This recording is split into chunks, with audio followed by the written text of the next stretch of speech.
오늘은 고린도후서 1장 23절부터 공부할 차례입니다. 우리 고린도후서 1장 23절을 다 같이 읽겠습니다. 내가 내 영혼을 두고 하나님을 불러 증거하시게 하노니 다시 고린도에 가지 아니한 것은 너희를 아끼려 함이라. 굉장한 진실을 바울 선생은 말하고 싶어서 내 영혼을 두고 하나님을 불러 증거한다. 영혼을 둔다는 것은 내 목숨을 내놓는다 그 말인 것입니다. 왜냐하면 영혼을 떠나면 육체는 죽는 것이 아닙니까? 영혼을 두고 내가 너희들에게 증거한다. 그것은 내 목숨을 바쳐서 진실을 말하고 거짓말을 말해야 한다. 거기다가 또 보태어서 하나님을 불러 증거하기. 하나님께서 나의 자초시종을 다 아시는 것이므로 하나님을 불러 증거하게 한다. 이건 어마어마한 진실을 고린도 교인들에게 말한다는 것입니다. 바울 선생께서 고린도 교회에 가지를 아니한 것을 그 사람들은 비난했습니다. 바울 선생이 처음 고린도 교회를 개척하시고 그 다음 고린도 교회에 여러 가지 문제가 발생해서 고린도 전서를 써서 보내고 난 다음 고린도 교회를 방문했습니다. 그러고 난 다음 제3차 고린도 교회를 바울 선생께서 방문하려고 하시다가 방문하지 아니하시고 지도를 통해서 한 편지를 보냈습니다. 그러니까 바울 선생이 방문하지 않은 일에 대해서 왈가왈부하는 여러 가지 비난 성명이 많았습니다.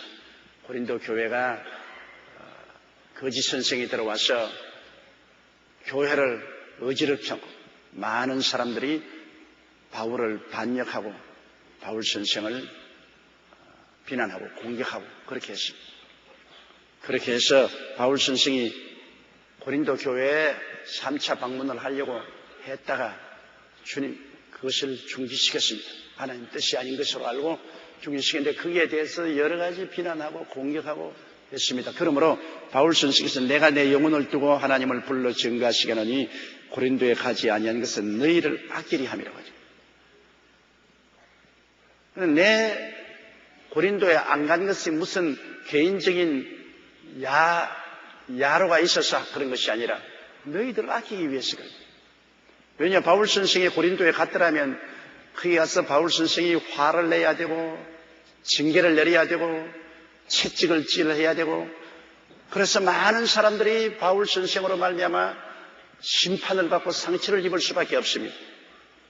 바울 선생은 고린도 교회에 당장 달려가서 그 여러 가지 문제를 야기한 사람들을 불러가 호통을 치고 징계를 하고 혹은 교회에서 쫓아내고 이렇게 했으면 좋았겠는데 그렇게 하면 많은 사람이 상처를 입지 않습니다. 바울 선생께서는 직접 가는 대신에 지도를 통해서 편지를 엄하게 보내므로 스스로 그들이 정하게 하고 스스로 회개하고 스스로 돌이켜서 바울 선생하고 직접 대결이 되지 않기를 바울은 원한 것입니다. 왜냐하면 고린도 교회는 바울 선생이 개척한 교회인 거므로 바울 선생이 그게 개척자요 그들에게는 영적인 아버지인 것입니다.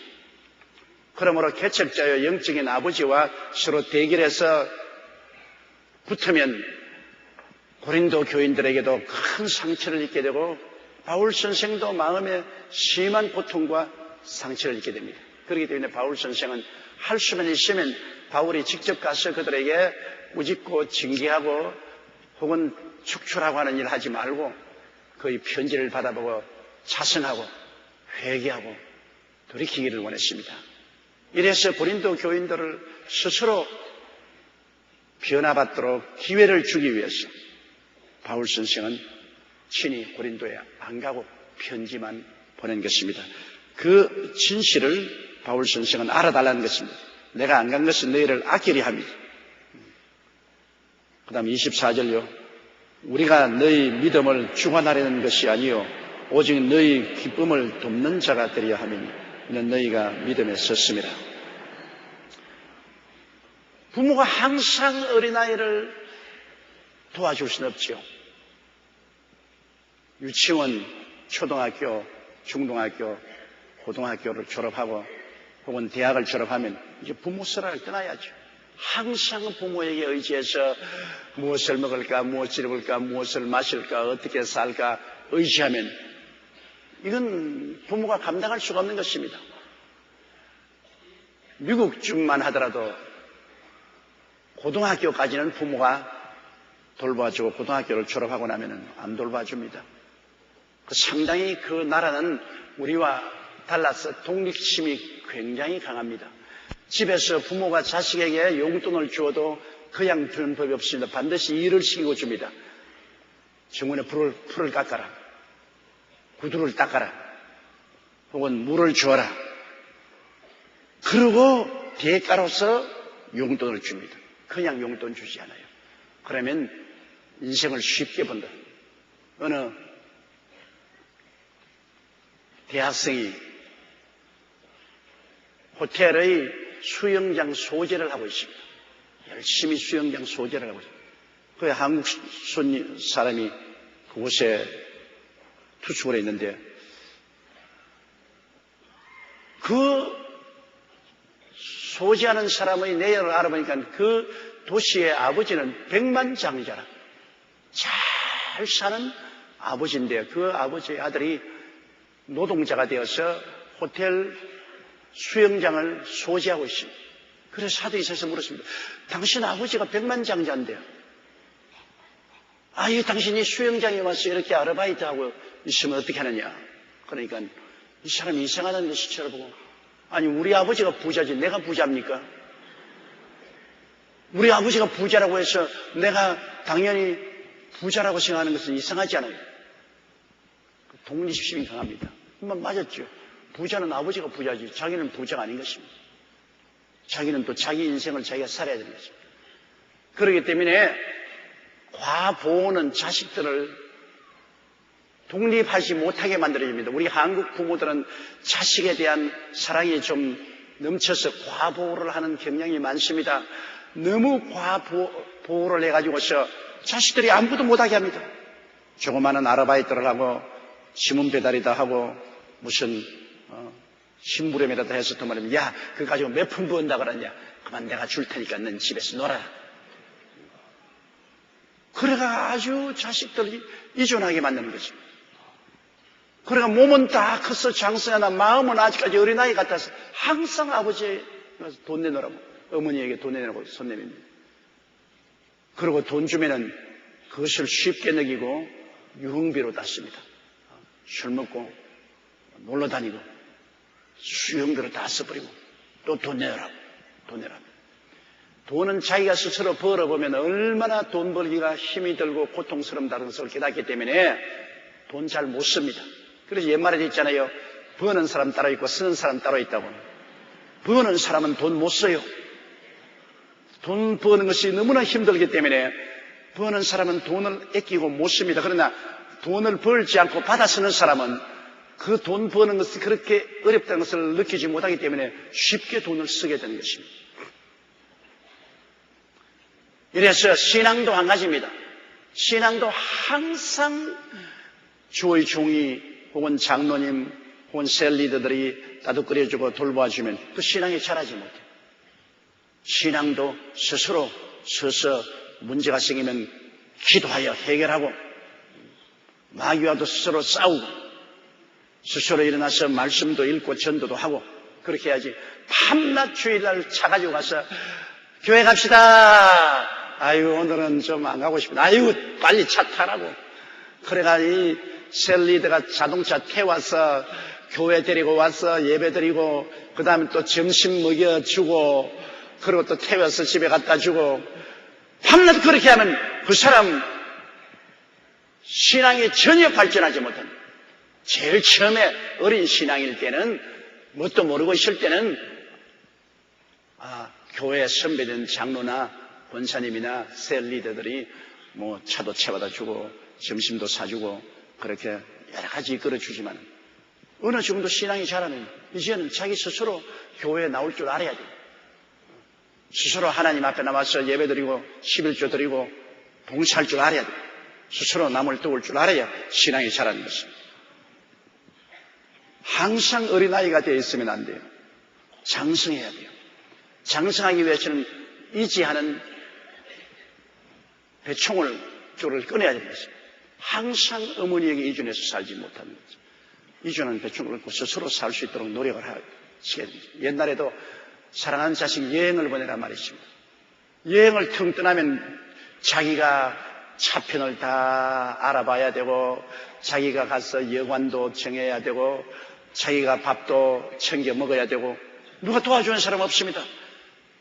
전부 자기가 스스로 살아갈 길을 마련해야 되기 때문에 사랑하는 자식 여행 보내란 말이 거기 있는 것입니다. 요사이는 배낭여행 시켜서 저 미국이나 보라파나 그냥 텅 방학 동안에 떠나보내는 것 참 좋습니다. 젊은 사람들 배낭여행 해볼 만해요. 그래서 온 세계 각지에 다니면서 자기의 먹을 것과 있을 곳을 스스로 해결해가면서 배낭여행을 하면 집에 있을 때가 얼마나 행복했느냐, 부모 설아에 있을 때가 얼마나 좋았느냐는 것을 느끼게 되죠. 자립심을 길러줘야 되겠죠. 자립하지만 하면 안 됩니다. 그래서 우리가 너희 믿음을 주관하려는 것이 아니다. 항상 바울 선생이 교회 개척자로서 교회의 아버지로서 성도들의 믿음을 주관해서 이렇게 하라 저렇게 하라, 이것도 오면 내가 기도해 주마, 저것도 하면 기도해 주마, 이것도 내가 도와주마, 저것도 도와주마, 이렇게 하면 신앙이 안 자르니까 이제 내가 너희 믿음을 주관하지 않으려고 어려운 문제가 당했을 때 내가 늘 찾아가지 않는다. 스스로 해결하라. 교회 어려운 문제가 생겼으면 스스로 해결하라.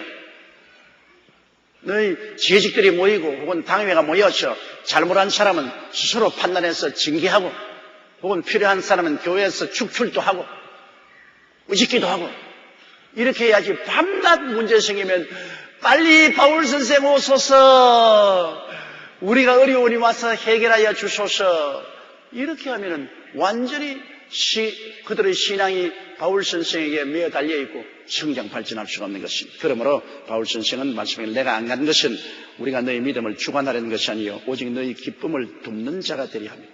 사람은 스스로 일할 때 기쁨이 생깁니다. 왜냐하면 이존에 있으면은 자기가 성취한 일이 없기 때문에 성취감이 없죠. 무엇이라도 자기가 조그마한 거 만들어 놓으면 내가 했으니까 기쁘지 않아요. 야, 이거 내가 했다. 상당히 기쁨을 느끼는 것입니다. 남이 다 해주면 기쁨이 없죠. 그건 바울 선생이 너희가 스스로 신앙생활을 하고 결정을 함으로 성취감이 오고 기쁨이 오는데 우리가 뒤에서 도와주기를 원하는 것이지. 우리가 다 성취해버리고 너희들에게는 아무런 성취감도 없고 기쁨도 없으면 무슨 소용이느냐. 우리가 처음 나가서 예수 믿고 구원받으라고 전도해가지고서 한 사람이 회개하고 죽게 나오면 상당히 성취감이 생깁니다. 야, 성령님이 나도 사용하시는구나. 야, 내 말을 듣고 전도해서 참 구원 기쁘다. 성취감이 있는데 셀리드가 밑 데리고서 당신은 가만히 있어. 내가 다 전도할 테니까 구경만 해. 밤낮 셀리드가 전도하고 기도하고 하니까 따라만 다니면 셀리드는 성취감이 있습니다. 회개시키고 주께로 인도하니 기쁘다. 성취감이 있지만은 그러나 따라다니는 사람은 구경만 하니까 아무 성취감이 없어. 기쁨이 없단 말입니다. 나 셀리드가 이제는 내가 안 하고 당신이 전도하시오. 아니 난 못해요. 못할 것 없어. 내가 뒤에 기도해 줄 시간에 해보세요. 나가서 전도해서 회개하고 예수를 믿게 되면 성취감이 생깁니다. 야, 이거 나도 되는구나. 그거 기뻐지고.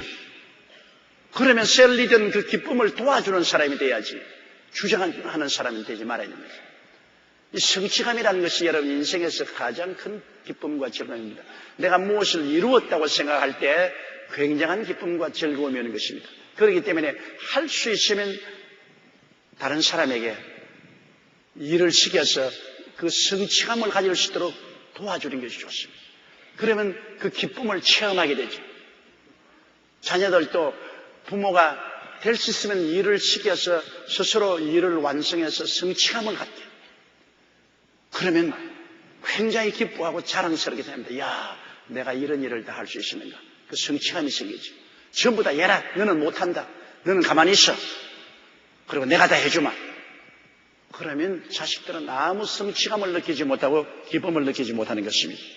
그러므로 여기 바울 선생은 너희 기쁨을 돕는 자가 되려 함이니 너희가 믿음에 썼습니다. 이미 여러분 예수 그리스도를 구주로 믿고 말씀에 서서 그릇만 믿음을 하기 시작하면 믿음에 선 사람입니다. 주일날 오고 11조 드리고 말씀 읽고 기도하고 그러면 벌써 그릇만 신앙이라도 이미 신앙이 선 사람입니다. 그럼 될 수 있으면 그 사람들이 스스로 하도록 자꾸 도와줘요.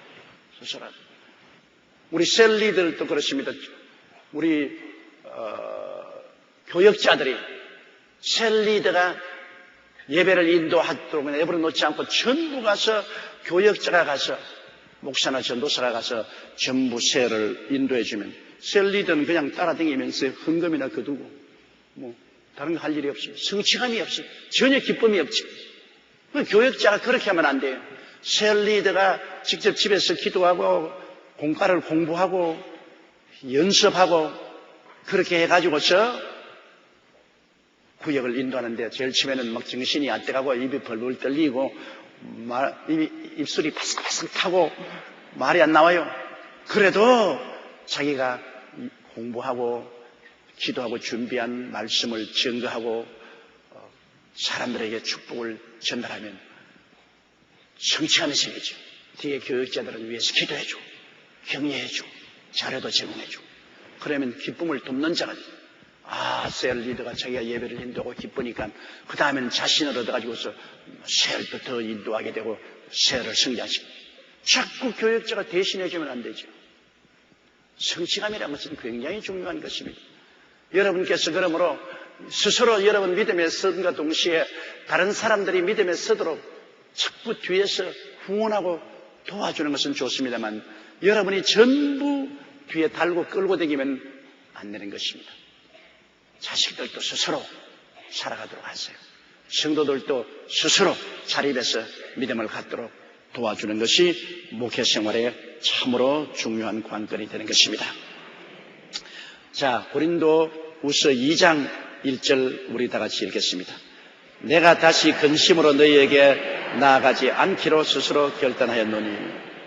왜냐하면 바울 선생이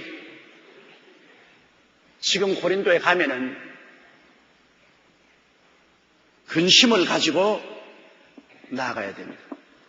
왜? 회개하지 않은 사람이 많기 때문에. 우상 숭배한 사람도 있고 음란한 사람도 있고 교회 돈 떼먹은 사람도 있고 그냥 사기친 사람도 있고 그런 사람들 다 바울 선생이 가서 정리정돈하려니까 마음에 상당히 염려와 근심이 많지 않아요.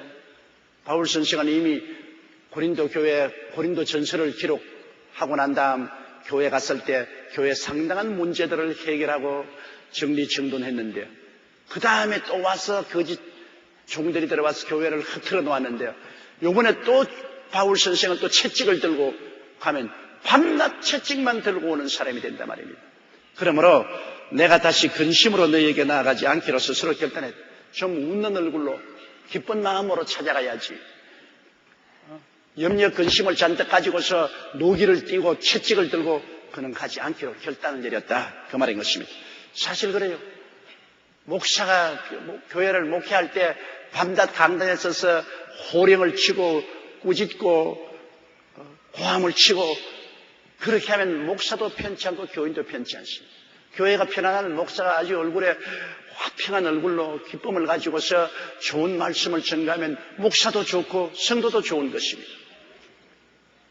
바울 선생께서는 고린도 교회에 될 수 있으면 가서 바울 선생이 염려 근심하고 그곳에 심판하고 판단하는 일을 하지 않기로 결정했다고 말했습니다. 2절요. 내가 너희를 근심하게 하면 나의 근심하게 한 자밖에 나를 기쁘게 하는 자가 누구냐? 바울 선생의 기쁨은 고린도 교인들에게 있는데 고린도 교인들을 꾸짖고 근심하게 만들면 고린도 교인들이 바울 선생의 기쁨을 줄 리가 없지 않아요. 바울 선생의 기쁨의 근원이 고린도 교인들입니다. 그러므로 교인들을 꾸짖고 채찍해서 모두 다 교인들이 고통을 당하고 근심하게 만들어 놓으면 바울 선생은 위로받을 데가 없습니다. 교인들이 기쁘고 즐거우면 바울 선생에게 큰 위로가 되지 않습니다. 가정에도 한 가지 아닙니까?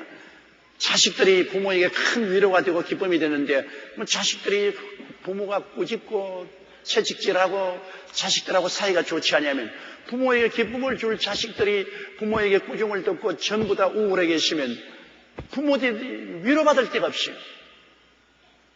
우리 사람들은 이 세상에 살면서 위로와 기쁨이 반드시 필요합니다, 여러분. 기쁨이 있어야 우리 인생을 살아갈 수 있습니다. 이 조그만 동리에 보면 정월이나 정초나 정월 대보름이나 그렇지 않으면 추석 때 온 동리 사람들이 다 모여가 꽃갈 쓰고 징두드리고 깽작깽가리 뛰고 그렇게 하지 않습니까? 그 왜 온 교회 동리가 다 모여 그랬습니까? 그것은 동리 사람들이 다 모여서 큰 기쁨의 잔치를 가지면 마음의 스트레스가 다 풀리고 그 다음 남은 한 해를 온 동리가 화합해서 잘 살 수가 있는 것입니다. 마음의 기쁨, 이거 굉장히 필요한 겁니다, 여러분.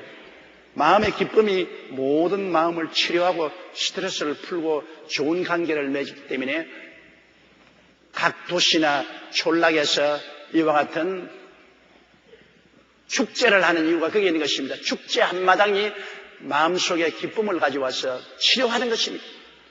그리고 마음에 황홀감을 줌으로 말미암아 그들이 앞으로 살아갈 수 있는 힘과 용기를 가져오는 것입니다. 이 가정도 안 가죠. 결혼해서 자식 놓고 그냥 산다. 큰 문제 없이 산다. 그래도 세월이 흘러가면 지쳐지는 것입니다. 남편도 지치고 아내도 지치고 가정생활에 지쳐버립니다. 그러면 뭐가 필요합니까? 그 가정에 한번 기쁨을 확 주어가지고서 황홀감이 들어와서 그 모든 지친 것을 다 씻어버리고 다시 앞으로 살아나갈 수 있는 힘과 용기를 가져야 됩니다. 어떻게 그런 황홀감을 가질 수 있습니까? 그것은 가족 간에 휴가를 한번 같이 떠나는 것입니다. 여름 휴가, 겨울 휴가 같이요. 온 가족이 다 차에다가 그냥 짐 싣고 우리 휴가 떠나자. 그래서 한번 중 떠나는 거예요. 떠나서 경치도 보고 가서 음식도 새로운 걸 먹고 새로운 사람들 만나고 함으로 말미암아 마음의 황홀감을 느끼면, 엑스타시를 느끼면 모든 피로가 사라지고 다시 살아갈 수 있는 용기와 힘이 생기고 기로를 치는 거예요. 우리가 가족들이 한 달에 한 번이나 두 번씩 모여가 외식을 한다는 것은 좋은 일입니다. 집에서만 밤낮 밥 먹지 말고 포장마차집에 가더라도 같이 나가가지고서 한번 외식을 하는 그런 것도 조그마한 기쁨입니다. 그 기쁨이 문제를 해결해요. 어느 아주 노랭이 남편이 있었는데 그 부인이 늘었는데 우리는 외식도 한번 안 하고 밤낮 집에서만 밥을 먹고 기쁨이 하나도 없다 그러니까 그래? 그러면 오늘 저녁에 외식한다. 그러니까 부인이 너무 좋아가 애들 보고 야 아버지가 오늘 외식한대. 우리 외식한대. 애들도 좋다고 박수를 쳤어. 저녁이 되자 부인이 곱게 단장을 하고 애들도 다 긴장을 하고 아버지가 외식 데려간다고 좋아하니까 아버지가 와서 여보 저 마당에 득석 깔아. 마당에 왜 득석 갑니까? 방 안에서 묵지 않고 외식을 한단 말입니다. 마당에서 먹으면 됩니다. 그래가 영 찬물을 끼얹어버리고 낙심하게 했다는 글을 읽어본 적이 있는 것입니다. 사람이란 조그마한 일에도 생활에 변화가 필요한 것입니다. 생활의 변화가 마음의 기쁨을 가져오고 기쁨이 살아갈 용기와 힘을 갖다 주는 것입니다. 정 못 살 때 밥도 못 먹을 때는 막 죽기 아니면 살기로 발버둥을 치고 생존하려고 노력할 때지만은 그러나 어느 정도 이식주 문제가 해결되면은 우리의 생활에 기름을 칠 필요가 있는 것입니다. 그래서 기쁨을 체험할 수 있는 기쁨을 체험하면 살아갈 용기와 힘이 있습니다.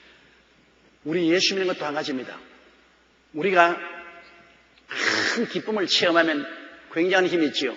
오순절 전에 예수님의 제자들은 전부 두려워하고 불안해서 숨어 있었습니다. 그러나 오순절 날에 성령이 임하시자 성령의 충만하니 그들이 기쁨이 충만해지니까 굉장한 힘이 생겨가지고서 죽기 아니면 살기로 나가서 전도해서 예루살렘과 유대와 사마리아의 복음으로 충만케 하고 나중에 로마까지 뒤엎어버렸습니다. 기쁨이 생기면 어마어마한 힘이 생겨서 일할 수 있는데 기쁨이 사라지면 아무것도 하고 싶지 않습니다. 가정에 기쁨이 사라지면 그는 일하지 않습니다.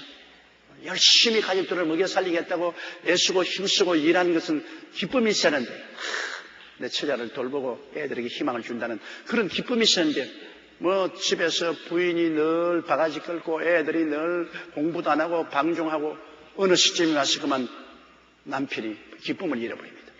우울증이 되면 그 다음 다 포기해버립니다. 될 대로 되라. 가지껏 이 평생 그저 될 대로 살다가 가자. 이래 버리면 절단강선하죠.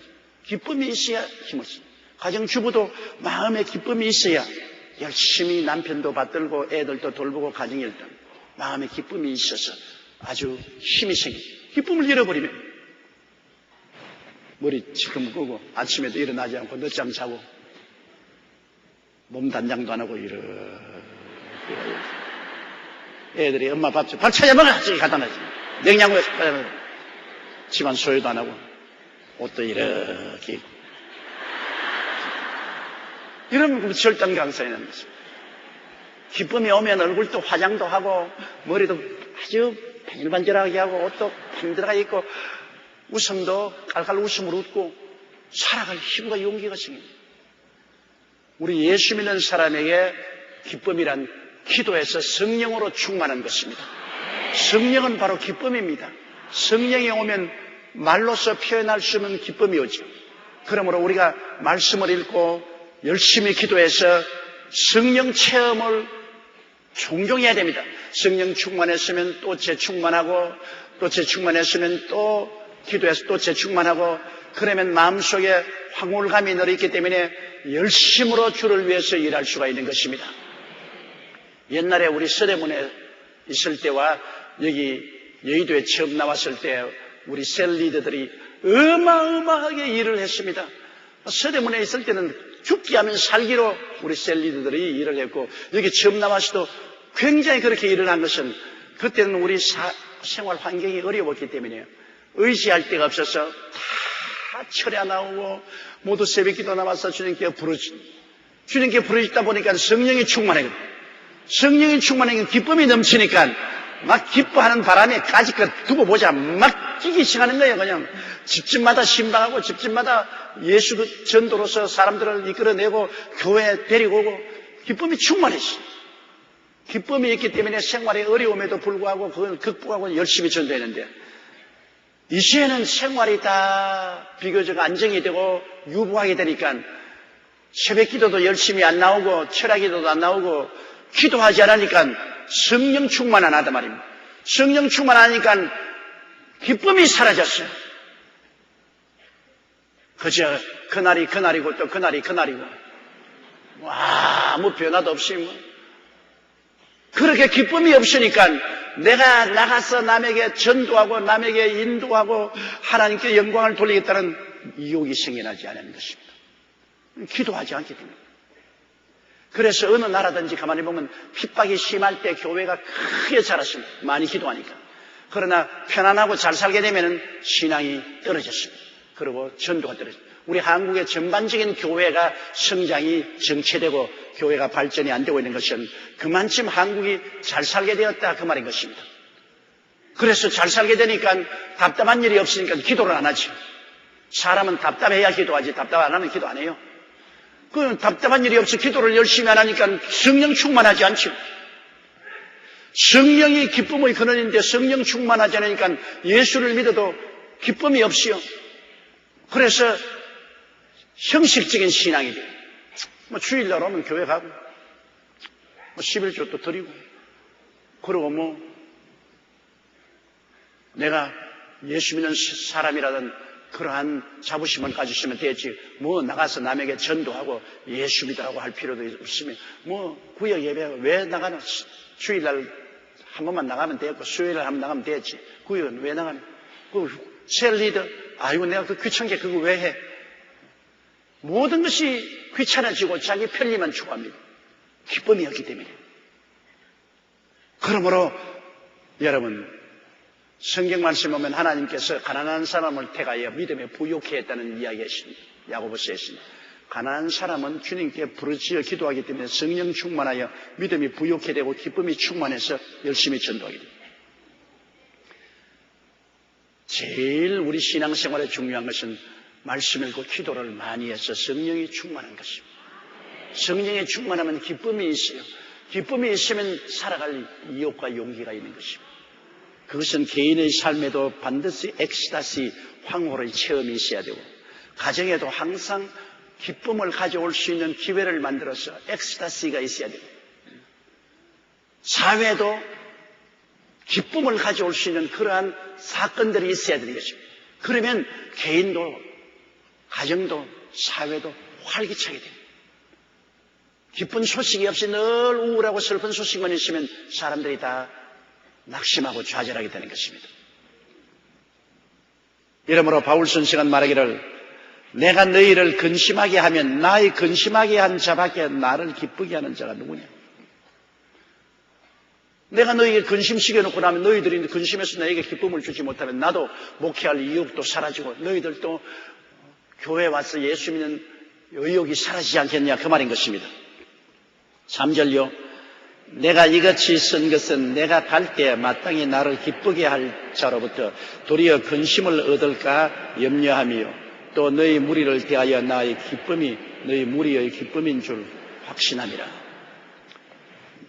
바울 선생께서 이같이 썼다. 다시 말하면 내가 왜 고린도에 지금 가지 않았느냐, 고린도의 교회가 아주 서산하고 좋지 않은데 왜 안 가느냐, 그 이유는 내가 이같이 쓴 것은 내가 갈 때 마땅히 나를 기쁘게 할 자가 너희인데, 내가 가면 나를 환영해주고 우리 목사님 오셨다, 우리 사도님 오셨다고 나를 대접해주고 기뻐해주고 내가 말씀을 전가하면 함께 아멘 할렐루야를 하고 찬송하고 이렇게 해야 될 너희들이 내가 가자마자 고약한 사람들, 어떻게 예수를 이렇게 믿느냐, 교회를 이렇게 풍지박산 맞느냐, 너희들이 그래도 소위 신자냐, 이렇게 꾸짖어 놓으면 바울 선생 보고 환영도 하지 않을 것이고 입이 미죽하게 돼가지고서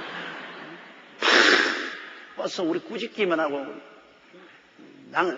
야단만 치고 뭐 바울 선생 와서 우리에게 좋은 게 뭐냐, 이렇게 되고 마는 것입니다. 그렇기 때문에 바울 선생은 그걸 두려워하는 것입니다. 내가 이같이 쓴 것은 내가 갈 때 마땅히 나를 기쁘게 할 자로부터 근심을 얻을까, 나를 기쁘게 해줄 자가 기쁘게 안 해주고 오히려 근심을 얻을까 염려하며 또 너희 무리를 대하여 나의 기쁨이 너희 무리의 기쁨인 줄 확신. 내가 너희로 말미암아 기뻐하면 너희는 또 나로 말미암아 기뻐하지 않느냐. 서로 기쁨을 주는 것입니다. 바울이 오니까 기쁘고 또 저들이 환영하니까 기쁘고. 제가 이 본교회 말고 우리 지성전에 가면 한 달에 한 번씩 우리 지성전 쭉 돌잖아요. 지성전 성도들이 얼마나 기뻐하는지 몰라요. 우리 본교회 목사님 왔다고 박수를 치고 전부 서서 너무너무 기뻐하니까 또 나도 그들 보고 굉장히 기뻐요. 이렇게 나를 환영하고 기뻐해 주니까 나도 기뻐서 설교도 신바람 나게 하고 열심히 더 기도를 해드려야 되겠다 싶은 생각이 나고. 기쁨이란 것이 서로 주고받는 거예요. 내가 그들의 기쁨이 되고 그들이 나의 기쁨이 됩니다. 바울 선생이 바로 그리 나의 기쁨이 너희 무리의 기쁨인 줄을 확신합니다. 남편이 아내의 기쁨이 되고 아내가 남편의 기쁨이 돼야 돼요. 남편이 집에 오면 아내가 남편 때문에 기쁘단 말이에요. 우리 남편이 집에 돌아오고 있으면 정말 기쁘다. 그리고 또 남편은 아내가 곁에 있으니 정말 기쁘고 좋다. 서로 기쁨을 주고받는 거예요. 기쁨이란 혼자서 기뻐하지 않은 거예요. 내가 기쁨을 주고 또 기쁨을 받는 것입니다. 슬픔은 나눌수록 적어지고 기쁨은 나눌수록 커지는 겁니다. 서로 자꾸 기쁘게 해줘야 돼요. 서로 자꾸 염려하게 만들고 서로 자꾸 슬프게 만들면 이 세상 살맛 없어져요. 이러므로 어찌하든지 우리는 서로 기쁘게 하려고 노력을 해야 돼요. 모든 것이 여러분 공짜는 없어요. 수고하지 않고 생겨나나요? 그러므로 남편은 어떻게 아내를 기쁘게 해줄까 늘 생각해야 돼요. 우리 집사람을 어떻게 내가 기쁘게 해줄까, 어떻게 즐겁게 해줄까. 또 아내는 내가 남편을 어떻게 기쁘게 해줄까, 그런 생각을 해야 돼요. 부모는 자식을 어떻게 기쁘게 해줄까, 자식은 또 부모에게 어떻게 기쁨을 해줄까, 그런 생각을 해야 돼요. 또 교회 오면 목사는 성도들을 어떻게 기쁘게 해줄까, 어떻게 말씀을 잘 증거하고 성도들에게 희망을 주고 꿈을 심어주고 용기를 주고 믿음을 주고 영혼이 잘 뛰고 범사에 잘 뛰며 강건하고 생명을 얻어 넘치게 얻도록 도와주고 기쁨을 줄까? 늘 그 생각으로 노력을 해야 되고 또 성도들은 교회에 와서 우리가 예수 잘 믿고 하나님 섬기고 충성해서 열매를 맺음으로 우리 주의 종에게 기쁨을 줘야 되겠다. 서로 기쁨을 주는 거예요. 저도 여러분에게 기쁨을 드리고 여러분도 저에게 기쁨을 주는 것입니다. 오늘 또 여러분이 이 추운데 교회에 가득히 와서 앉아 있으니까 제가 안 기쁠 택이 있어요. 내 증거하는 말씀을 듣고 은혜를 받기 위해서 이 바쁜 세월에 멀리까지 나와서 이렇게 앉아 있으니 얼마나 내가 고맙고 기쁘잖아요. 또 여러분은 제가 열심히 기도하고 준비해서 하나님 말씀을 여러분 입에 속속 넣어드리니까 말씀이 맛이 있고 기쁘고 좋잖아요. 서로 기뻐한다. 서로 기뻐.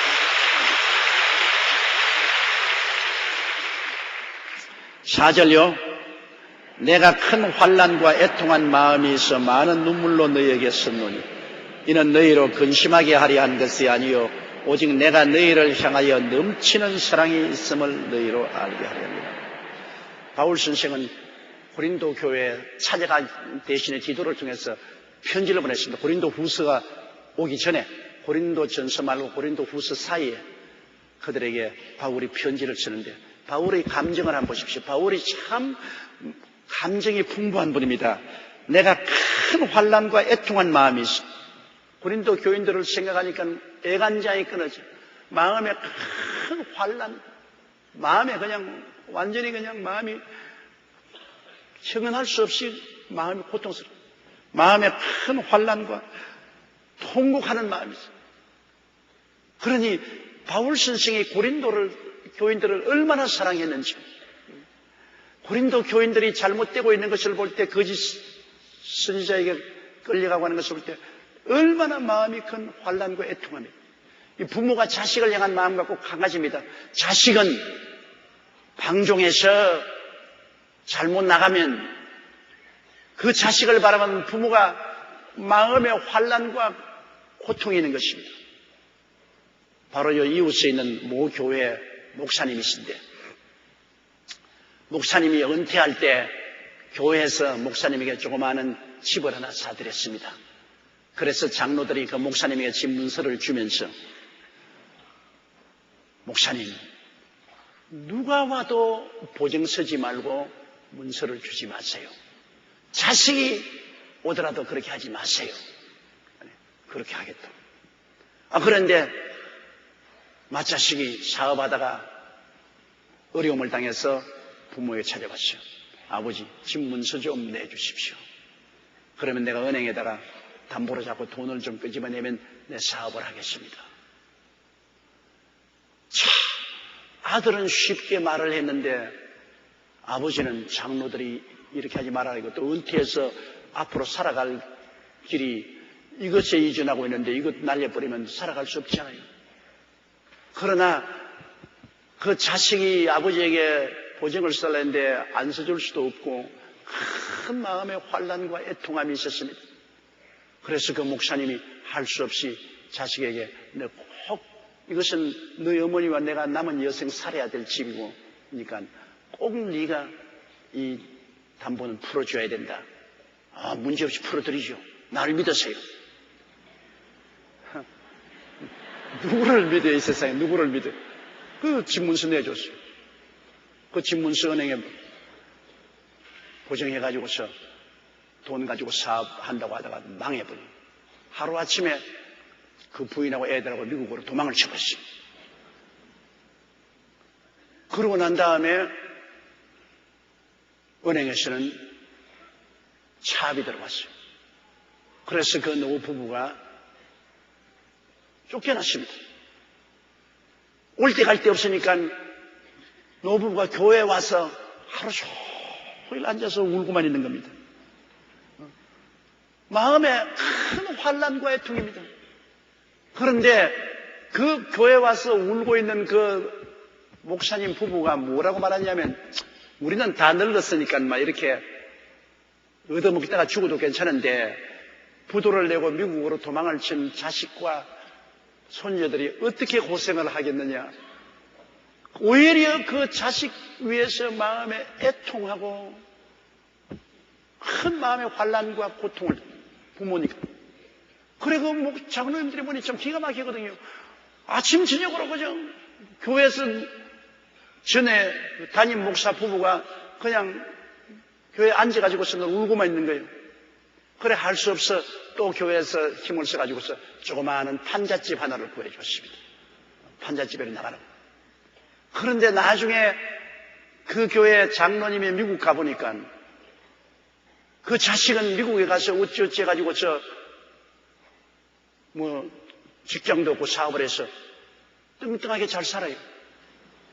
그래서 물었습니다. 아니, 당신 아버지 목사님, 어머님이 집도 쫓겨나고 지금 판잣집에 들어가서 고생하는 거 아니니까 노인들 뭐 얼마 있으면 죽을 건데 뭐 그 고생한 데는 무슨 소용이냐. 우리 젊은이가 살아야지. 그래서 그 장로님이 내게 와서 말하기를 나는 하늘이 아득합니다. 세상에 이럴 수 있어요. 늙은이니까 이제 죽을 날이 다 됐으니까 뭐 그러다 죽으면 그뿐이고 우리 젊은이가 살아야지. 그러면서 효도 그 부모님에게 미안함을 느끼지 않더라. 세태가 이렇게 되었다. 그런데도 그 부모는 지금도 그 자식이 미국에서 고생한다고 마음에 큰 환난과 애통을 가지고서 기도를 하고 있어요. 부모가 된다는 것은 큰 죄입니다, 여러분. 부모 되는 것 쉽지 않아요. 부모는 절대로 쉽지 않습니다. 왜냐하면 그것은 하나님이 준 천륜의 사랑이기 때문에 안 그럴래도 안 그럴 수가 없어요. 자식이 못되면 마음에 환난이 오고 애통이 오는 것 안 그럴래도 안 그럴 수 없어요. 나는 그 부부간에 우리 성도 보니까 자식이 잘못됐는데 남편이 부부간에 고통을 하다가 남편이 보는 거야. 야! 안 낳은 줄 생각하고 잊어버려. 아직까지. 그러고 난 다음에 돌아앉아가 잊어버리긴 뭘 잊어버려요? 잊어버리시지 않습니다. 천륜이 연결되어 있기 때문에. 부모는 자식에 대해서 잊어버릴 수 없는데 자식은 눈도 깜짝하지 않고 잊어버릴 수 있습니다. 자식은 내리사랑이라 위에서 내려오는 사랑만 받지 밑에 사랑이 위로 올라가지가 않습니다. 그러니까 잊어버려야지. 부모 사랑은 천륜 사랑이고 자식이 부모 사랑은 의무적 사랑입니다. 그렇기 때문에 성경에 보면 부모들아 자식을 사랑하는 말은 한 구절도 없어요. 창세기부터 계시록까지 부모들이 자식을 사랑하는 말은 한 구절도 없는데 성경에 자식들아 부모를 사랑하는 말은 많이 있어요. 나중에는 하나님 십계명 중에 내 부모를 공경하라. 그래야면 네가 세상에서 잘되고 장수한다. 부모 공경을 안 하기 때문에 네가 부모 공경하면 하나님께서 그 상급으로 세상에서 잘되고 장수할 테니까 마음에 우러나서 하고 싶지 않거든. 세상에서 잘되고 장수하기 위해서라도 해라. 그렇게까지 조건을 내세워놓은 것입니다.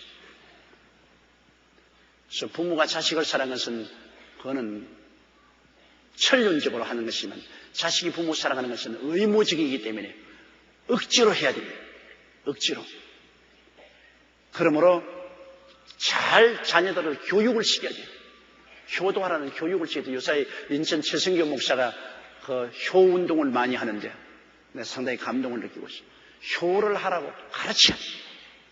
자식들은 가르쳐야 효를 합니다. 부모 보고서 자식 사랑하는 거 가르칠 필요 없어요. 안 가르쳐도 해요. 바보도 자식은 사랑해요. 우리 옛날에 시골에 살 때 아래채 바보가 있었는데요. 정말 바보예요. 그런데 그 아버지가 잘 살아가지고서 그 부인은 똑똑한 여자를 얻었어요. 똑똑한 여자를 얻었는데 이제 그 아버지가 죽고 난 다음에 생활했으니까 이 사람이 이제 나무를 해서 장터에 가서 팔아서 그래서 이제 겨우 먹고 살죠. 뭐 지금 내가 돌이켜 볼 때 그 집에는 원시인의 생활이죠. 토담집에서 뭐 아무것도 없어요. 그런데 그 집에 딸 둘이를 낳았는데 이 온 동네가 다 아는 바본데도 불구하고 그 딸들을 극진히 사랑을 하더라고요. 그 딸을 업고 안고 돌아다니면서 자기는 바보면서 딸 보고 교훈은 잘하더라고요. 조심해라, 꼭꼭 씹어 먹어라, 일찍이 자라. 그래서 내가 가만 볼 때, 바보인데? 바보가 자기 자식에게는 어떻게 저렇게 말하냐? 그러나 바보라도 자식은 사랑할 줄 알아요. 가르칠 필요 없어. 바보 보고 자식 사랑해라. 배워. 그렇게 할 필요 없어. 바보는 안 배워도 자식 사랑할 줄 알아요. 그러나 자식은 부모 사랑하는 것을 가르쳐야 돼요. 안 가르치면 안 해요. 어릴 때부터 효를 가르쳐야 돼요. 그냥 내버려 놓으면 안 해요. 부모 사랑은 가르쳐야 돼요.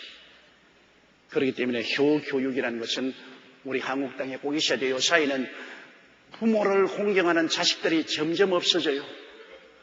그저 부모에게 주시옵소서 당자처럼 있는 것 다 훑어가려고 하지, 부모를 공경하고 노래 부모를 사랑하는 자식들이 점점 없어집니다.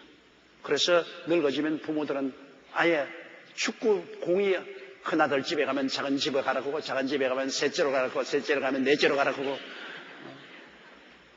아주 불쌍하게 짝이었습니다. 그렇기 때문에 내가 여러분께 말하고 싶은 것은, 세대가 이렇게 되는 걸 어떻게 합니까? 주님이 늦게 오시면 여러분도 늙어서 살 준비를 해야 돼요. 자식에게 다 줘버리고 난 다음 나중에 자식에게 이전해서 살겠다고 생각하는 사람은 바보야.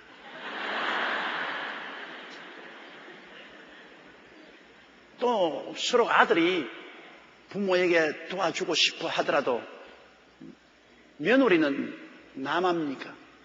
며느리가 좋아합니까? 안 합니다. 요사이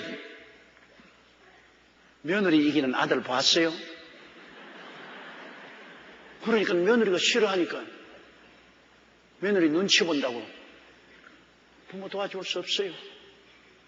그러므로 자식은 그저 공부시켜서 결혼시켜 보내줬으면, 그래서 부모 할 의무 책임은 다 하고, 여러분 살 일은 여러분이 준비를 해야 돼요. 여러분이 살아갈 길은, 노래 살아갈 길은 여러분 스스로가 준비를 해 놓아야 돼요. 나중에는 자식이 와서라도 보정설하게도 그런 거 쓰면 안 돼. 웃을 일이 아니야. 나중에 적막강산이 되고 말아.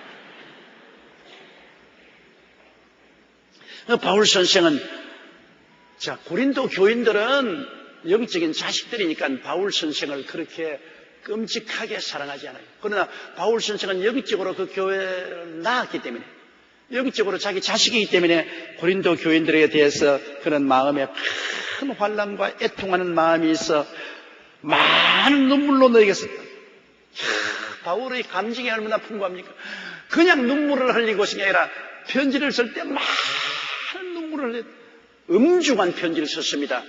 고린도전서나 고린도후서 사이에 고린도의 기도를 통해서 편지를, 그 편지는 지금 없어요. 사라지고 없는데, 바울 선생이 말하기를 그 편지를 쓸 때 많은 눈물을 흘리면서 썼다. 너희들은 그 편지를 그냥 받아서 읽었지만 나는 마음의 환난과 애통하는 마음과 많은 눈물을 흘려서 그 편지에 눈물 자국이 툭툭툭툭 떨어지도록 그러한 마음으로서 편지를 썼다. 그것은 이는 너희로 근심하게 하려는 것이 아니요 오직 내가 너희를 향하여 넘치는 사랑이 있음을 너희로 알려. 내가 편지에 너희를 꾸짖고 욕하고 때리고 한 것은 너희 미워서 그런 것이 아니다. 내가 너희 영혼을 너무나 사랑하기 때문에 그렇게 했다는 내 충정을 알아달라. 여러분, 부모가 어린아이들 잘못하면 데려놓고 난 다음 종아리 걷어. 그리고 종아리 걷으면 매로가 때리지 않아요. 매로가 때리면서 부모가 울지 않아요. 저도 우리 애들 어릴 때 잘못한 것 갖다 놓고 매로 때리면서 내가 울었다고요. 자식을 때리면서 그 회초리 하나하나가 자식의 몸에 얻어맞는 만큼 부모의 가슴에 멍을 남겨놓는다. 그 자식 때려놓고 난 다음에 이제 방에 들어가서 엉엉 울었어. 그만큼 부모는 자식에 대한 불쌍한 마음이 있어. 그리고 나중에 자식 보고 뭐라고 하니까 내가 너 때린 것은 미워서 때린 거 아니다. 너 잘 때라고 때린 것이다. 아버지는 나를 사랑하지 않고 나에게 꾸중만 하고 때리기만. 야 이놈아, 내가 이렇게 하는 것은 내가 하고 싶어 하느냐? 나도 때리고 싶지 않다. 나도 너 때리면 내 마음에 멍이 든다. 그러나 내가 너를 때리는 것은 너 잘 때라고 때리는 것이다. 너가 커서 훌륭한 사람이 되라고 때린 것이니 지금은 내가 원망스럽지만은 네가 커서 나중에 돌이켜보면 내가 너에게 채찍질한 것 고맙게 느낄 것이다. 그렇습니다. 어느 형무소에 죄수가 사형 선고를 받았는데 도적하러 들어가서 사람을 죽였어요. 그래서 어머니가 면회를 가니까 자식이 어머니를 향해서 울면서 어머니 손 한 만져보자 그랬어. 손을 넣어주니까 창살 싸움을. 어머니 손을 땡기면 깨물어버렸어. 엄마가 막 죽는 소리라고 잡아당기는데 손가락이 덜렁 끊어져 나갔어. 야 이놈아, 왜 엄마 손을 물느냐? 엄마, 내가 어릴 때 이웃집에 가서 물건 훔쳐왔을 때 엄마가 나를 심하게 꾸짖고 때렸으면 내가 그 도백이 없을 것인데 엄마가 나 잘했다고 칭찬했지 않냐? 너 안 들키고 용하게 가져왔어. 들키면 큰일 난다. 엄마가 내가 조그마한 물건을 이웃 훔쳤을 때 나를 심히 매질하고 때리지 않냐고 나를 오히려 보호해주고 칭찬해줬기 때문에 그것이 도백이 늘어서 오늘날 내가 살인강도가 됐잖아. 내가 지금 죽는 것은 어머니 때문에 죽는다. 그 엄마가 그 말 들었을 때 그 마음이 얼마나 괴롭습니까? 바늘 도둑이 소도둑 된다. 그 왜냐? 때리지 않았기 때문에. 성경 말씀에는 자녀 기를 때 채찍을 때리는 말이 많이 나옵니다. 요사이는 자녀 학대라고 해서 못 때리게 하지만 나쁘게 먹은 자녀를 무자비하게 학대하는 사람도 있지만 그렇지 않고 정상적인 부모가 자식들에게 매질하는 것은 잘 때려가는 것입니다. 성경에는 매질하라고 했습니다. 자식을 때리면 그 영혼을 구원한다고 말했고 매는 그 마음의 어리석음을 내쫓는다고 그랬습니다.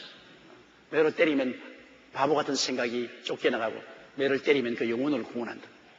그러므로 징계를 해야 돼요. 하나님도 사랑하는 자식을 징계하는데 부모가 자기 자식을 징계하지 않고 과보해서 오냐 너 좋다 오냐 해놓으면 나중에 그 자식이 어딜 갑니까? 완전히 망나니가 되고 마는 것입니다. 그러나 바울 선생께서 엄중한 편지를 쓸 때 그 편지를 쓰는 바울의 마음이 내가 이 편지를 쓰면 고린도 교인들이 얼마나 고통스럽고 괴로워하고 어려움을 당할 것이다. 그러므로 그 편지를 쓰면서 바울 선생은 스스로 더 괴로운 마음에 말로 다 할 수 없는 그 환난과 애통하는 마음 가지고 많은 눈물을 흘리면서 엄한 편지를 썼는데 그렇게 편지 쓴 것이 너희들 미워서 한 것이 아니라 내가 얼마나 너희를 사랑한다는 것을 알려주기 위해서 그렇게 했다. 그렇게 말씀한 것입니다. 그러므로 여러분 사랑은 그냥 좋게만 해주는 것이 아닙니다. 사랑은 채찍질도 하는 것입니다. 채찍질하는 것이 오히려 더 큰 사랑일 수가 있는 것입니다.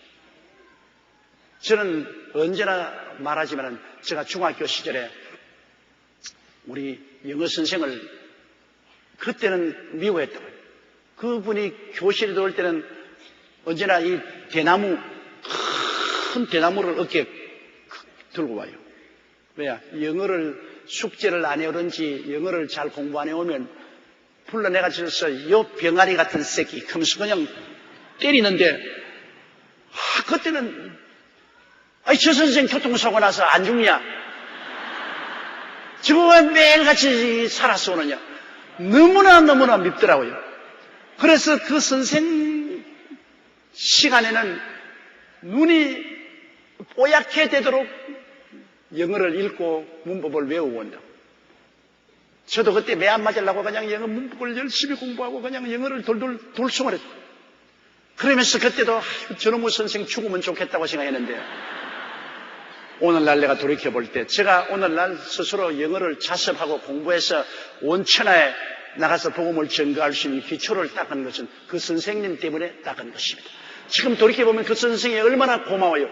그 대나무 몽둥이를 2개나 가져왔으면 더 좋았을 거 가지고서 하나만 가지고 그때는 다 미워했지만은 그 선생 때문에 나는 영어를 지금 잘하게 됐어요. 그때 기초를 닦았기 때문에 훗날에 내가 자습할 수 있는, 기초가 없으면 자습도 못하잖아요. 그래서 내가 늘 돌이켜보면 그 선생 고마운 생각이 나요. 여러분, 선생님도 음악에 가르쳐야 애들 공부하는데 요사이는 애들 교육이 안 되는 것은 선생이 애들 좀 음악에 꾸짖고 때리면 당장 핸드폰을 가지고서 경찰에 고발하든지 안 그러면 부모에게 선생이 날 때린다 그러면 부모가 또 입에 거품을 물고 뛰어와가지고서 삿대질하면서 어떻게 키운 자식인데 네가 왜 내 자식 때리냐. 선생 못해요. 못 가르쳐. 일단 선생이 선생으로 들어오면 나무 자식 맡았을 때 누가 때리고 싶겠어요. 자기는 월급만 받아먹으면 되는데 뭐 그렇게 때릴 이유가 없잖아요. 그러나 그래도 교육을 시키겠다는 안타까운 마음이 있기 때문에 못되게 구는 놈 때린 것입니다. 또 젊은 애들 못되게 구는 놈들 많지 않아요, 여러분. 학교 가서 대단히 못되게 굴거든. 저도 학교 다닐 때 꽤나 못되게 구른 적이 있어요. 왜냐하면 옆에 있는 애 점심 도시락 내가 다 먹어버리고 빈 도시락 딱 나가. 그러면 내 도시락 선생님 누가 내 도시락 먹었다고 애가 깡충깡충 뛰고 난 모른 척 하마. 그런 못된 놈들 많다고요. 그러니 선생이 할 수 없이 때려야 되잖아요. 그러니까 때리는 선생이 무슨 감정이 있고 미워서 때리는 거 아닙니다. 잘 때라고 때리는 것이면 교육적인 의미에서 어찌할 도리가 없습니다. 그런 거를 부모가 그냥 가서 선생에게 삿대질하고 어떻게 키운 자식인데 네가 왜 때리냐 이러면 선생이 좌절하죠. 낙심하고 뭐 애들 가르칠 의욕이 없습니다. 애라 까짓 건 뭐 될 대로 되라. 내 사꾼으로 그냥 아무렇게나 가르치고 뭐 자기야 뭐 배우든 안 배우든 난 월급만 받아보면 된다. 이렇게 되면 애들 교육이 엉망이 되죠. 요사이 점점 한국의 교육 현실이 이렇게 되어가고 있는 것을 볼 때 안타깝게 한이 없는 것입니다.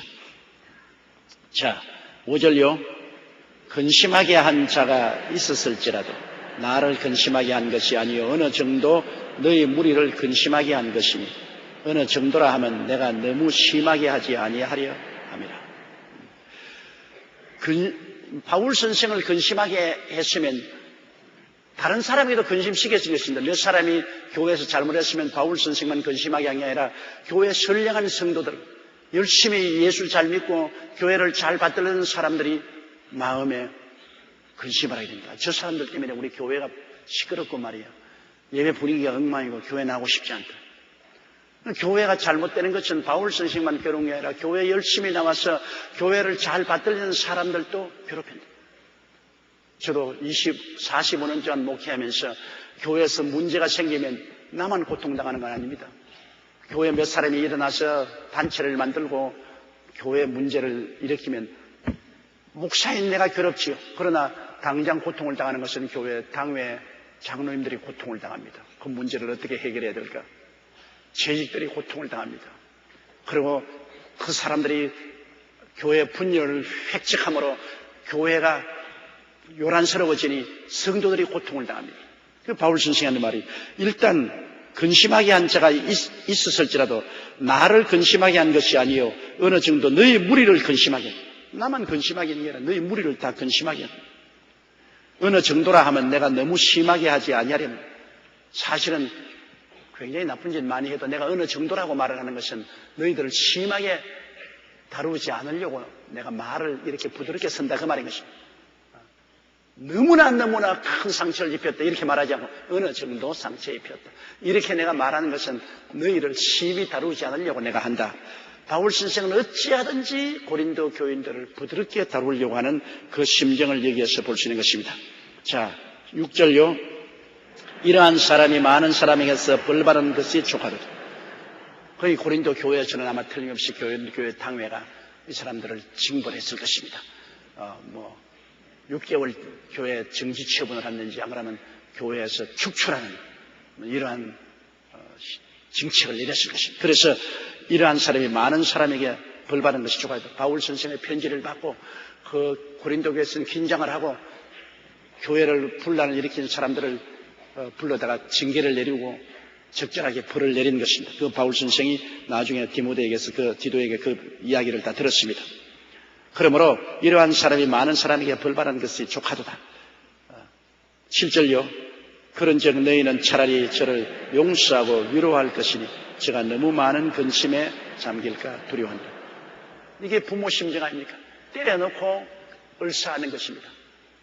때려놓고 얼싸하는 것. 자, 그 잘못한 사람들 교회에서 전부 징계를 하고 채찍을 때렸는데 이제 또 이 사람들이 징계를 당하고 너무너무 낙심을 하고 절망해서 그만 신앙도 버리고 교회를 떠나면 안 될 테니까 이제는 그들이 충분히 징계를 받아 회개했을 것이므로 도로 끌어안으라.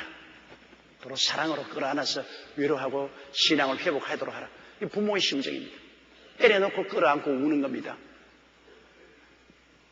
때려놓고 난 다음에 다시 어루만져주고 상처 입혀주고 난 다음에 붕대로 감아주는 그 부모의 심정입니다. 바울 선생은 고린도 교회 성도들이 잘못한 무리들을 징계하고 심판했으나 그 사람들이 너무 낙심하고 절망하지 않게 하기 위해서 용서해주고 이제는 도로 끌어안아서 다시 신앙을 회복하게 해주라고 그렇게 간절히 간청하고 있습니다. 8절요. 그러므로 너희를 원하노니 사랑을 저희에게 나타내라. 때려놓았으나 다시 사랑을 베풀라. 이게 하나님의 역사입니다. 하나님께서 보세요. 우리가 잘못하면은 하나님이 징계를 해서 우리를 심히 다루죠. 우리만 하나님께 지적받고 큰 고통을 당합니다. 그러나 우리가 회개하고 돌았으면 하나님은 모든 과거를 다 잊어버리고 또 큰 사랑으로 끌어안아 주시는 것입니다. 이것이 반복되는 것이 우리 신앙생활 아닙니까? 우리가 한결같이 쫙 신앙으로 자란 사람 누가 있어요? 또 넘어지고 또 수렁에 들어가고 개가 토했던 것을 도로 먹고 돼지가 목욕을 해놓으면 또 도로 수렁에 들어가고 그러면 또 하나님이 채찍으로 때리고 징계하시고 그러면 또 으엉 울고 전부 여지없어 손들고 옵니다. 그러면 또 하나님 다 용서해 주시고 다시 복구해 주시고 축복을 주시면 납작 웃음을 웃으면서 또 주님께 나왔다가 또 살만하면 또 옆길로 나가가지고서 또 죄짓고 또 세상으로 나오고 또 얻어맞고 또 들어오고 이 생활이 계속 반복하는 것입니다. 그래서 세월이 흘러가면 조금 셈이 들어서 나중에는 하나님의 뜻을 알게 되고 이제는 갈지자 걸음을 걷지 않고 바로 서게 되는 것입니다. 이렇게 하는 과정이 오랜 세월이 걸립니다. 그렇기 때문에 처음 예수 믿고 성령 받고 확 뛰고 불 받았다고 불로 하고 막 저런 엉터리 신앙 20년 30년 믿은 사람 보고 저거 가짜 신앙이다 저 엉터리 신앙이다 야단법석하는 그런 사람 내가 많이 봐요. 그 사람들이 위대한 신앙입니다. 그는 일시적으로 소나기 같은 은혜를 받아가지고서 정신없이 취해서 야단이지만은 그러나 10년, 20년 오랜 세월을 넘어졌다 일어나고 넘어졌다 일어나면서 신앙의 연단을 받아 자란 그 신앙이 그게 더 놀라운 신앙인 것입니다. 일시적으로 은혜 받았다고 뛰고 꿀리는 것은 얼마 있으면 은혜 쏟아버리면 아예 맹숭맹숭하게 되고 말이에요. 신앙의 연조가 필요한 그것이 필요합니다. 적어도 10년, 20년 꾸준히 믿었다는 것은 중풍추월을 통해서 많은 시험과 환난을 겪고 많은 죄도 짓고 회개도 하고 그래서 그만큼 셈이 들고 자란 사람입니다. 장성한 사람이 되는 것입니다. 신앙에 장성한 데는 시간이 필요합니다. 하루 만에 장성하지 않는 것입니다. 그렇기 때문에 올해 예수 잘 믿은 것 정말 칭찬하고 찬양할 만한 것입니다. 이러므로 여기에 고린도 교인들 중에서 시험에 들고 죄짓고 한 사람들 심히 꾸짖고 징계해서나 도로 받아들이고 사랑을 또 베풀어서 다시 신앙을 복구하게 하라. 이 하나님의 사랑이었습니다. 하루에 7번씩 70번씩 죄를 짓고도 회개해서 돌아오거든 용서해 주라고 그랬습니다. 회개 안 하면 용서 안 돼요. 회개하고 돌아오면 용서해 줘. 7번씩 70번이면 490번입니다. 하루에 여러분 점심 도시락 사서 돌아다니면서 죄 지어도 490분 못 지어요. 그러니까 무한대로 용서해 줘. 회개하고 돌아오면 용서해 줘. 진심으로 회개하고 돌아오면 용서해 줘.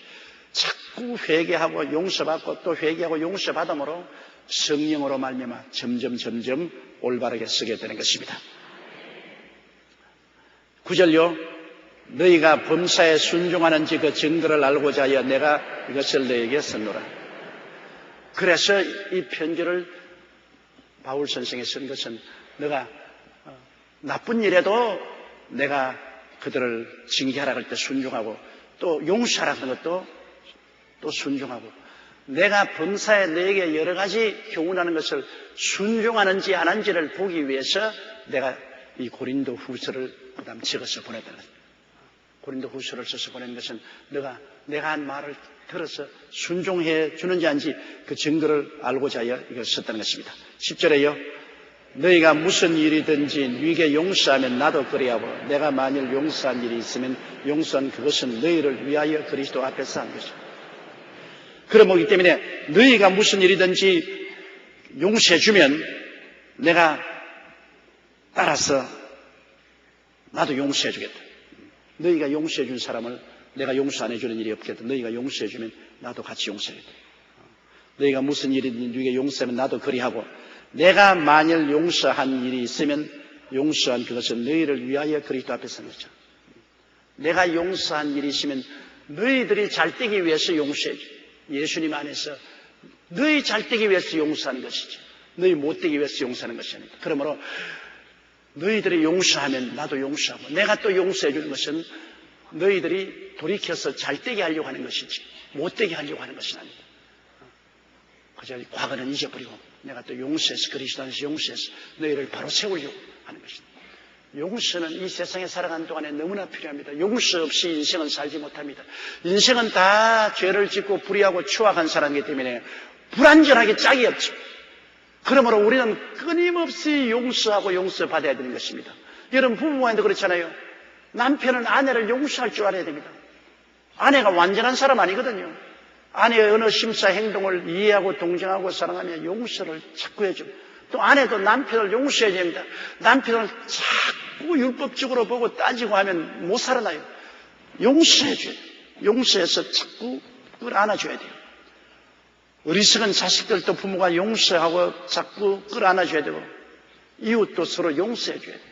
내가 용서해주면 또 내가 용서받을 수 있어요. 그렇기 때문에 우리 주기도문에 우리가 우리 죄를 용서해준 것 같이 우리의 죄를 우리가 우리에게 죄 지은 자를 용서해준 것 같이 우리의 죄를 용서해달라고 주기도문에 그렇게 말했습니다.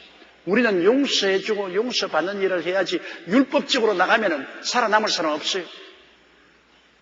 여러분 하나님의 율법으로 딱 가지고서 우리에게 대들면 율법에서 죄인 안 될 사람 누가 있어요? 다 잡히죠. 그러나 예수 그리스도의 십자가 보혈을 통해서 용서를 해요. 그러므로 남편도 용서해 줘야 돼요. 아내도 용서해 줘요. 부모를 용서하고 자식을 용서하고 그리고 또 이웃도 용서해 줘요.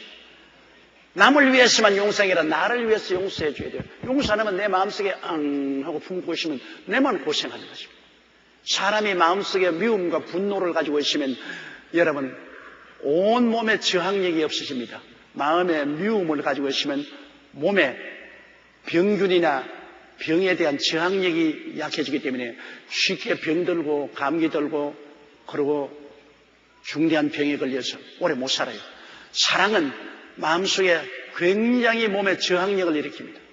그래서 몸속에 저항력이 크게 생기므로 병들도 다 물리치고 건강하게 살아요. 용서하고 사랑하고 사는 사람이 심리적으로나 육체적으로 건강하고 행복하고 장수하고 용서하지 못하는 사람은 마음에 병들고 육신에 병들고 불행하고 오래 살지 못해요. 그러므로 용서하는 것은 다른 사람 위해서 용서하는 게 아니라 내 잘 살라고 용서해야 되는 것입니다. 남편 보고 보자. 자기만 불행합니다. 늘 남편처럼만 보면 불행하잖아요. 저 자식이 위선자의 나쁜 놈의 자식. 그러면 자기가 늘 불행하지. 남편은 뭐. 근데 그 남편 미워하는 자기 마음은 괴롭단 말이에요. 자기만 고통스러워요. 나중에 자기 병들어 자기만 죽어요. 그런데 그냥 확 풀어버려요. 용서로. 아이고 하나님, 이 세상에 올바른 사람 누가 있습니까? 다 죄인이지요. 나도 죄인인데 하나님이 알아서 해주시옵소서. 기도나 해주고 하나님 변화시키고 올바른 사람 되게 해주고 기도나 해주고 풀어버려요.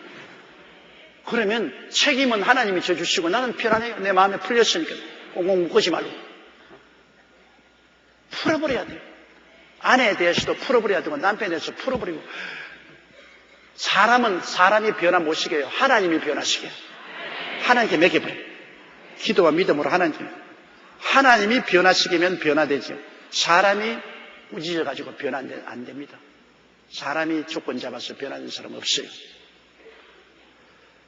자, 요 절만 하고 끝마십시다. 11절요. 이는 우리로 사탄에게 속지 않게 하려 함이라. 우리가 그 계획을 알지 못하는 바가 아니로다. 사탄에게 속지 않은, 그건 무슨 말이냐면 용서해 주지 않은 마음은 사탄의 계획에 빠진다.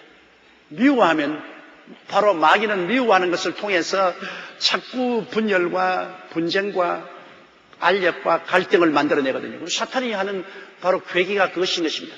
미움을 통해서 파괴를 도역질하고 죽이고 멸망시킵니다.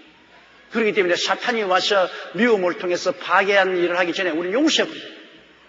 용서해버리고 사랑으로 역사하면, 사랑 앞에는 마귀가 못 옵니다. 마귀는 흑암이고 사랑은 빛입니다. 빛이 비치면 흑암이 사라지지 않아요. 그래서 마귀의 계획에 빠지지 않으려거든 미워하지 마라. 성경은 말하기를 분을 내어도 죄를 짓지 말며 해가 질 때까지 분을 품지 마라. 마귀의 시험에 든다고 그랬습니다. 그러니까 분이 나더라도 하루 해가 지기 전에 다 풀어버리고 마귀의 시험에 들지 말아야 돼요. 안 그러면 마귀의 시험에 들어요. 마귀는 언제나 용서해 주지 않은 미운 마음을 통해서 우리에게 와서 도역질하고 죽이고 멸망시킵니다. 용서와 사랑은 하나님께 속에, 미움과 분노는 마귀에게 속했다는 것을 알고, 마음에 미움이 들어오고 분노가 들어오면 마귀가 왔다고 아십시오, 여러분. 미움과 분노가 들어오면 벌써 마귀가 여러분 속에 발을 들여 놓았습니다. 그때부터 도역질하고 죽이고 멸망시키는 역사가 나는데 여러분 자신의 마음과 육체와 생활에 벌써 파괴가 오고 그를 통해서 이웃이 파괴가 와요. 그러나 용서와 사랑이 오면 주님이 발을 들여 놓았다고 하십시오.